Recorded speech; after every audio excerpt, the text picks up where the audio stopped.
اس رمضان کو امام مسجد کو سوٹ دیتے وقت اس درزی کا پتہ بھی بتا دیں جو فارغ ہو اور اسے کپڑے سی دے۔ نمازی حضرات میں بھی جو لوگ سوٹ یا ہار پھول پر پیسہ خرچ کر رہے ہیں، انہیں چاہیے کہ امام صاحب کے جو اپنے پھول یعنی بچے ہیں ان کے لیے کچھ عیدی کے طور پر کیش رقم دے دیں، اور اس کے لیے 27ویں شب یا عید کا انتظار مت کریں۔ میری تو خواہش ہے کہ آج سے نئی روایت کا آغاز ہو جائے، امام صاحب کو پھولوں کے جو 100 ہار پہنائے جاتے ہیں اس کے بدلے صرف ایک ہار پہنایا جائے، اور وہ چاہے 1000 والا ہو، نوٹ والا، اور آپ کے اس عمل سے دوسروں کو ترغیب بھی ملے اور امام صاحبان کا بھلا ہو جائے گا۔ میرا بھی زندگی کا ایک حصہ امامت میں تو گزرا ہے، یہ دعوت اسلامی بھی امامت میں ہی ملی ہے۔ خیر تو میرا زندگی کا انداز اپنا تھا، لیکن عام طور پہ جو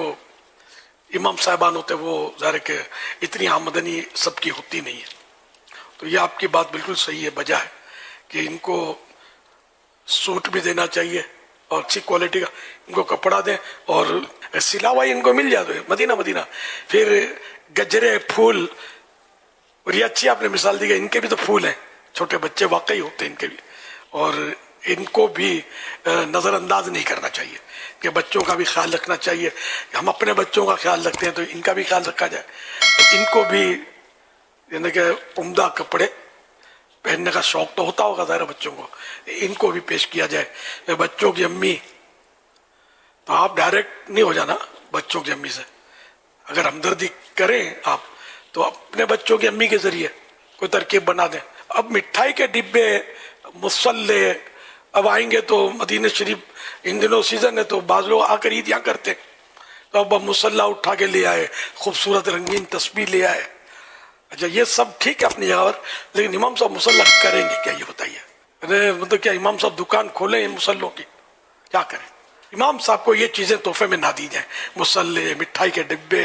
اور پتہ نہیں کیا کیا دے رہے ہوتے ہیں، یہ امام صاحب کے کام کی نہیں ہوتی۔ امام صاحبان کو، مؤذن صاحبان کو اگر دینا ہی ہے تو یہ سب سے مطلب بہترین تو نہیں، یہ روکڑا، نقد روکڑا بولتے ہیں ہم لوگ، کہ اس سے دوا بھی خرید سکتے ہیں۔ امام صاحب بیچارے بیمار ہیں، گھر میں بیمار ہے، کوئی مسئلے، بچوں کو دوا لانی ہے، تو یہ آپ کی مٹھائی سے دوا نہیں آئے گی، نوٹوں سے آئے گی۔ اور تنخواہ امام صاحب کی کہیں جو بڑی مسجد و علاقہ مالدار ہوگا تو اچھی تنخواہ ہوتی ہے، بھائی جنرلی تنخواہیں اتنی نہیں ہوتی امام صاحبان کی، تو پیسے ہوں گے تو یہ سب کچھ کر سکتے ہیں، اپنی مرضی کا غذا بھی لا سکتے ہیں، اپنے جو غذا تھی ہو سکتا ہے ان کو نامعافی کا ہے، اپنی مرضی تو پیسے دینے چاہیے۔ اللہ کرے دل میں اتر جائے میری بات۔ اس ویڈیو کو ثواب کیجیے، سے زیادہ شیئر کیجیے، اور اب تک ویڈیو کو سبسکرائب اور فالو نہیں کیے ہیں تو ویڈیو کو سبسکرائب اور فالو کیجیے اور لائک کیجیے تاکہ زیادہ سے زیادہ لوگوں تک پہنچ سکے۔